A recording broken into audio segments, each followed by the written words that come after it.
Messy hair, don't care. Just got done with taught a morning class today, filling in for some guys, and another black belt showed up. Super good guy.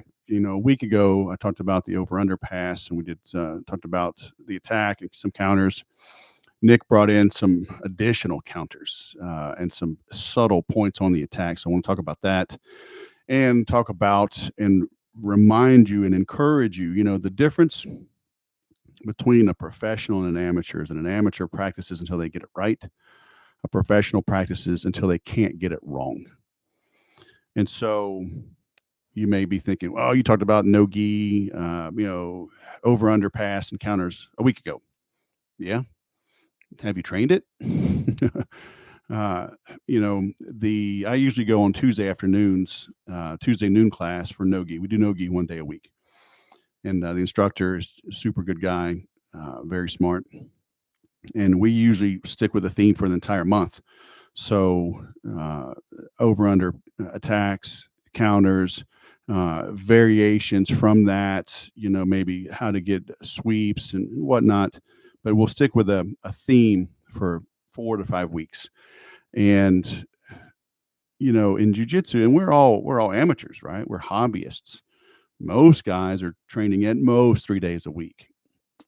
So at just 3 days a week, when you have new things being taught literally every day, you have to intentionally focus on your own game. So of course, the instructor covers whatever, so you have to practice and drill what he teaches that day. But then in your sparring, or if you have a little bit of time after drilling that move, work with your partner on your own thing. And you may have to do that for a month, 2 months, 3 months, because you've got to practice, drill, and rehearse. Tom Hopkins, practice, drill, and rehearse. PDR, practice, drill, and rehearse, until you cannot get it wrong. Which reminds me, I had Tom Hopkins on the sales podcast, which is now the BJJ and Biz podcast, but episode 115, go look him up. Way back on March 10th, 2015. So 10 and a half years ago. I've been reading Tom Hopkins since, I don't even know, 1995, 1994. But anyway, practice, drill, and rehearse. Practice, drill, and rehearse. You got to groove these things, because in the moment, okay, when the pressure is on in jiu-jitsu, in sales, when you get a reply, you're not accustomed to, when they're just putting up a good defense.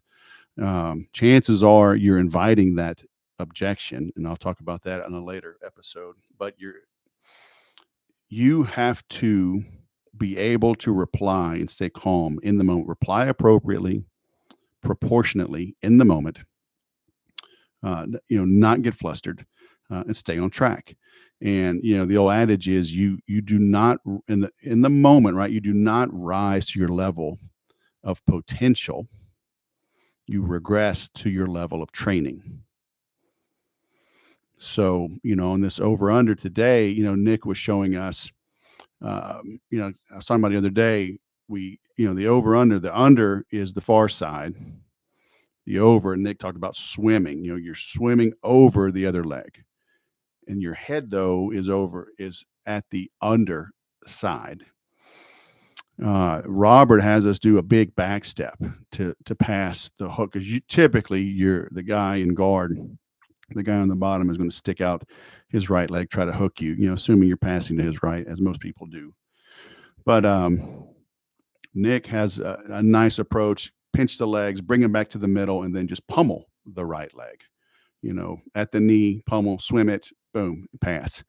And then, but I was asking him, how do you stay safe with that under arm? Because if you stay there too long, or if you leave that arm behind as you try to grind up the body, right, they can push on the head and get you in a reverse triangle. So he had a good little nuanced point, that if you keep their leg up, keep that. You don't want their foot being planted on the mat, because then they can push and counter. And I'll talk about that in a second. But so when you got really heavy pressure on that floating rib, when you feel both of their hands pushing on your left shoulder, now they can't push your head, to hit the triangle. So at that point, you can release the arm, put it over the hip, maybe you take the other arm, put it over the other side and go ahead and pass. So, a little nuance like that. I mean, and I always say small hinges swing big doors.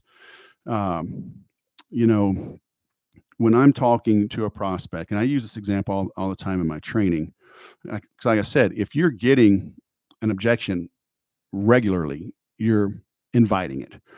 One of the common things I would say is, a lot of reps say their stuff is too high, it's too expensive.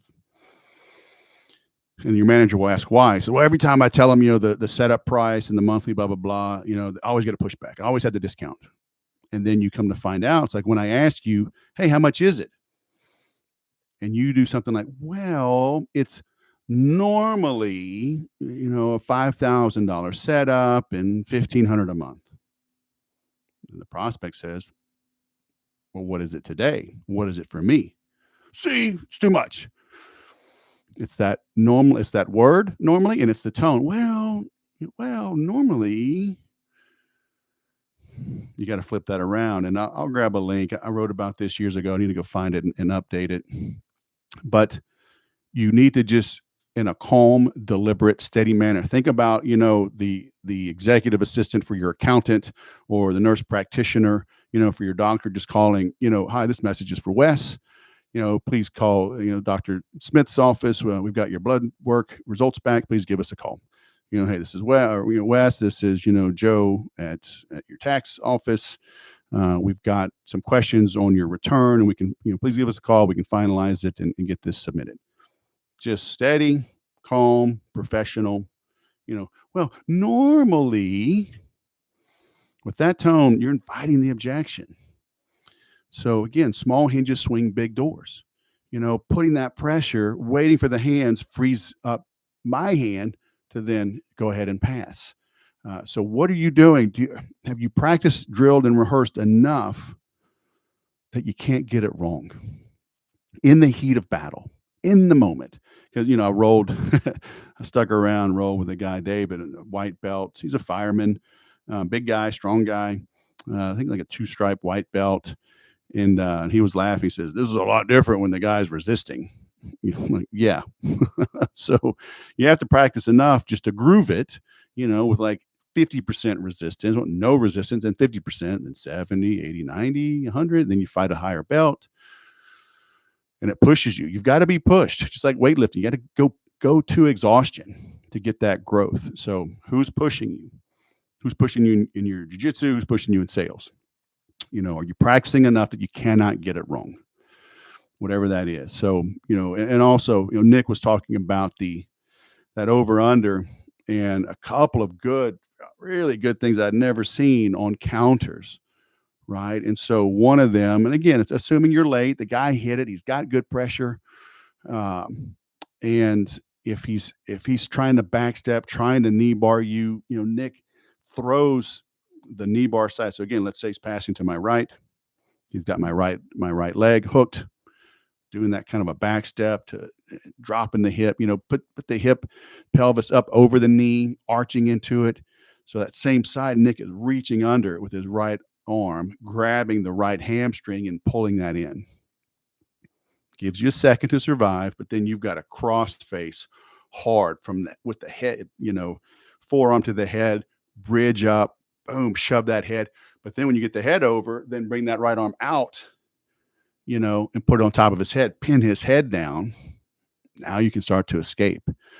So, and again, I'm not recording this on the mats. Obviously, I'm giving you some verbal ideas, giving you some pictures, some images. Go research it. I am not a jiu-jitsu guru. I love the sport, the game. I've trained a lot. I'm an old guy. So I want to just get the creative juices flowing, then jump around YouTube, find the videos, find the things. But, I'm working with professional salespeople, entrepreneurs, business owners, sales leaders that train. I hope you train. I want to inspire you to train. I'm working now with my, I'll put a link to the offer I'm working on with it's a 1-year program to support you, but we start off with a day on the mats, training for an entire day, both jiu-jitsu and business, and then supporting you for a year. Weekly group calls, monthly private calls, and then the goal is to then do a semi-annual conference for everybody. So, if that is of interest, please hit me up. I can do it for individuals, but, I take on one a week on that. I can do it for teams, so if you got a small team, they're interested, you want to do some team building, it's a good idea. All right. But again, keep drilling, keep practicing. Small hinges swing big doors. Find the nuances, the subtleties. Because look, if you train jiu-jitsu, the answer is always something very small, very easy. Now, you have to remember it and apply it correctly in the heat of the moment, to a kinetic, chaotic environment. But, I talked about in the last video, when the guy attacks, if you recognize it, one of the simple defenses, and Nick covered this today, is just dropping this right arm and underhooking the guy's left arm, again, assuming most people pass to the right. So boom, hipping out. Then you can get into, I think they call it a choi bar. If you're flexible enough, bring that leg over, you can get a belly down arm bar. A lot of good attacks. So very simple. Not always easy, but simple. So stop looking for advanced things. There are no silver bullets. Save your money on these, $6,000 guru master classes, big, thick binders. The answer lies within. Okay. That's why, I offer an initial call of at least an hour. I had one yesterday, went 2 hours, and I'm happy to do it. No charge. Because we've got to see what's really going on. We got to dig deep. Rarely. It's hard to say never, but I could say never on this. Almost never, let's say that, is the real problem what you think it is. Prospects call me, we talk, they think they have issue A, we get busy, we dig down, and they go, oh, holy crap, that is not my main problem. Sometimes it's not even a problem. They're just looking at it wrong. Everything else around them is a problem, so they think that's the problem. It's like, I have neck pain or I have a headache. I go to the chiropractor, and like my hip's off, my lower back's tight. He's straightening my leg, popping my hip, cracking my back. Oh wow, my head feels better. It's the same way in business. If you're always getting past a certain way, there's a setup. You're doing something wrong. Your knee is down, your foot's in the wrong place. You don't have the right foot tucked under, so you can't hit the sweep. You're not hitting the underhook. You're not leading with your head, right? Put your head on the chest, stay low. You're letting them get under you. Boom. It's always something simple. But, it's hard to read the label from inside the bottle. You're trying to figure this out, and you might, and you probably will. If you're passionate and dedicated and committed and under pressure, you got to make it happen. But if you have an expert looking from the outside in, dude, they see the mistake literally in 5 seconds. So invest in yourself, get somebody to come in and help you and advise you, and get better. That we're all going to make mistakes, but it's foolish to make the same mistakes that somebody else made. You're not paying me for all the answers. You're paying me to shorten your learning curve, to accelerate your learning by giving you 5 or 10 or 55 mistakes I've made, so you can go make your own mistakes, get your own scars. Okay, so let me know if I can help. Let me know if you got questions on the over under. I can record some sessions on the mats. But again, I just want to get you thinking. Look up that over under. It's a good pass. I got hit with it two weekends ago by an extremely high level black belt. Kind of snuck up on me. That's another story. All right, it was a great pass. You got to hit it hard, hit it fast. There's good variations out of it. All right, thanks for watching. I'll go sell something.